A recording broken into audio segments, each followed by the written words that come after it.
அடுத்தவருடைய தர்ம வழியை பொய் என்று கூறுவதற்கு தமக்கு எவ்வித அதிகாரமும் இல்லை. என்னுடைய தர்மம் சத்தியமாகும். அக்காரணத்தினால்தான் பீஷ்மன் எனும் என்னை வெல்ல அகிலத்தில் எவரும் இல்லை. பீஷ்மரை வெல்ல என்னால் இயலும். இந்த க்ஷணமே தம்மை என்னால் வெல்ல இயலும். கங்கை மைந்தரே, என்னுள் கனன்று எரியும் கோபாக்னியை அதிகரிக்காதீர்கள். அந்த கோபாக்னியால் அழிக்க இயலாதது என்று எதுவும் இல்லை.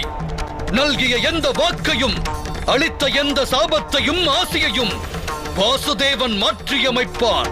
தர்மத்தின் வழி நடப்பதாய் அதர்மத்தை ரட்சித்து அதற்கு பாதுகாப்பளிக்கிறீர்கள். தற்போதும் தாம் அஸ்திரங்களை தியாகம் செய்யவில்லை எனில்